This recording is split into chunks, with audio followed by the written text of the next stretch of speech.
looking at the Apalachicola River near its mouth where it runs into the Gulf of Mexico, which in the decades before the Civil War was the third busiest cotton port on the Gulf. 20 miles upriver is one of the most historic and important spots in the state of Florida and maybe in the United States. Prospect Bluff, which started off as a British fort during the War of 1812, devolved in 1816 into a haven, a place where the Seminole Indians, already under pressure from the United States, gathered along with African American slaves who had escaped from Georgia and come to Florida, which under Spanish rule was free territory. This is an important story. Good afternoon. I'm Bob Holliday, president of the Tallahassee Historical Society. I am here at the waterfront on beautiful Carabel with the sage of Two-Egg, Dale Cox, who has written 19 different books 19. On Florida and Northwest Florida history, and he is kind of in the midst of a belated book tour, yes. I guess, because in 2020, right as the pandemic was sweeping over us, he published his book on Prospect Bluff. Yes. And he will be speaking to the Tallahassee Historical Society on Thursday, February the 9th at 6 p.m. Our February the 9th meeting will be held in the Theater of Mission San Luis on West Tennessee Street, one of the great historical sites in Tallahassee. Dale, I'd like to start by asking you, what is it about Prospect Bluff that has sort of caught, belatedly maybe, the historical imagination? Your book, and I know you know this, was like the third book written on Prospect Bluff in a fairly short period of time. I'm not going to ask you to talk about any of those, but it does sort of strike me that it has sort of struck a nerve in historical consciousness.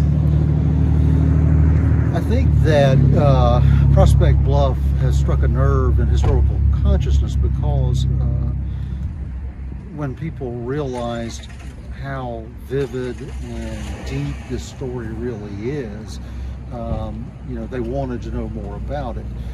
I will say that this is a book that I've been working on for a very, very long time, and it's a book that I've intended to, see in print for a very, very long time. And it's just kind of a fluke that it came out, in succession with a couple of others. It's a book that the writing process on this book actually began really back in the 1990s, and the research part of it has been underway for 20 years. And so it's not something that was put out, or was written quickly. It's a book that is a result of decades of research, and it just came out when it came out. It's worth noting that when you talk about Prospect Bluff, there are actually two forts at Prospect Bluff. There is the British /Black /Seminole larger fort, and then there's the fort that Andrew Jackson put up, yes, in naming it after the man who blew up the first fort. Gadsden, did Gadsden blow up? Was he the one that blew up? No, he was not, but Lieutenant Colonel Duncan Clinch blew up the first fort. Yeah. Gadsden was the engineer who designed the second fort. There were actually three forts there because William Augustus Bowles was in the process of building a fort there in 1800 that the Spanish came in and destroyed. And so you actually have three forts on top of each other at that site. the story of this fort, I mean, it touches so many both historical and contemporary facts, because it's Native American history. The Seminoles trying desperately to survive up here in the face of increasing white incursion. The African Americans enslaved who were looking for refuge, from the plantations in Georgia and South Carolina, and then of course the increasing white settlement of this area. So this is part of the larger culture clash, I guess. Yeah, it was a place where cultures collided, where nations collided.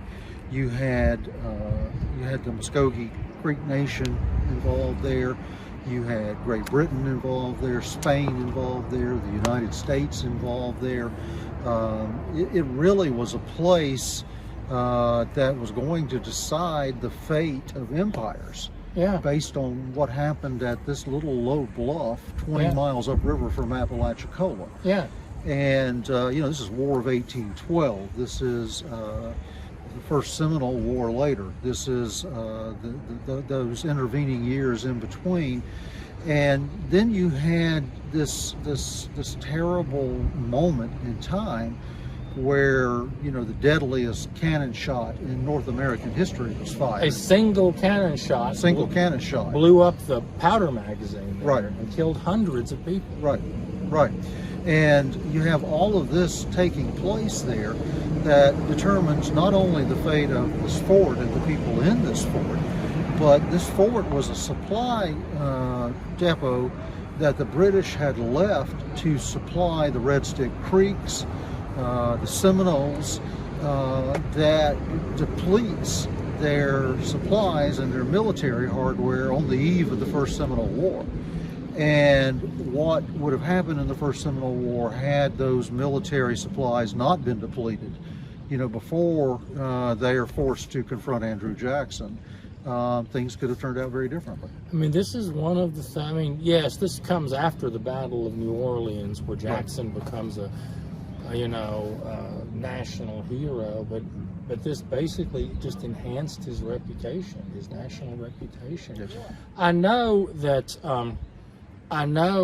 you have been involved in a good bit of archaeological work down there, and they're continuing to do work down there. I mean, I always thought, and this tells you how little I know, I always thought that this was a state park owned by the state, but it is not. It is owned by the U.S. Forest Service. Correct. And you can only actually visit it, one weekend a month? It's only open on the second Saturday of each month for just a few hours through the middle of the day. Right now that could change. Sure. At any time as they progress with the restoration of the park from Hurricane Michael. Tell us a little bit about some of the archaeological most of the work that has been done there was done in the aftermath of Hurricane Michael, when there were a number of trees that were toppled by the hurricane there. And in the process of removing those trees to mitigate damage that was done, archaeologists went in and they excavated the root balls of these trees, where these trees, were toppled, and the roots brought up this earth. They went in and they quartered the earth that was brought up in the roots of these trees, and they excavated that and screened it. And they found in the roots of these trees, we're not talking about artifacts of monetary value, right. So I don't want anyone to think, I'm going to go out there and loot this place right. and find things of great value. What they found were bits of china, bits of pottery, a few musket balls, things like that. But they told us a lot about daily life at this site. And in different locations at this site that helped put together some of the picture of what daily life was like there. And that's important to know. And then, since then, they've done some ground penetrating radar. Now, the ground penetrating radar, you would think they could run it over it and tell a lot about it, right. But it's more muddled than you would think, simply because, as you mentioned, there have been a couple of forts built there, but even the British built 2 forts there. Yeah. Because they built one and then Colonel Nichols, who's in command there, didn't like it. And so he ordered that it be dismantled and they built another one. And so when the ground penetrating radar goes over it and you see all of these signatures, you don't know what you're looking at. Are you looking at the one that was dismantled? Are you looking at the final fort that was left and was blown up? What are you seeing in all of these signatures? And really, until just within the past few months, we didn't know, because it's only in the past few months that Captain Robert Henry's plan of the final fort was located in Great Britain. Right. And so there's a lot of theories that have been put out there based about what it looked like based on the ground penetrating radar, but theories and actually finding the plans are two different things. Yeah. And so only within the past few months do we know what it'll look like. And so now, thanks to some help from UCLA at the meeting that have been discussing, we're going to show a reconstruction based on the actual plans. Oh, wow. To show people what it really looked like. So that's going to be exciting. The settlement, the Native American, African American settlement was actually quite large. It stretched. I mean, this was a real community. Yes. Yeah. At its height, the British reported that there were over 3,500 Native American warriors and soldiers there, including the 300 Maroon soldiers who were in the colonial Marines, Maroons being self-liberated slaves. Right. Plus there were soldiers from the 5th West Indian Regiment, which was from Jamaica. There were British Royal Marines there. There were other soldiers there. With those 3,500 soldiers, there were family members. There were family members of the Native Americans who were there. And so you had a community there of over 5,000 people.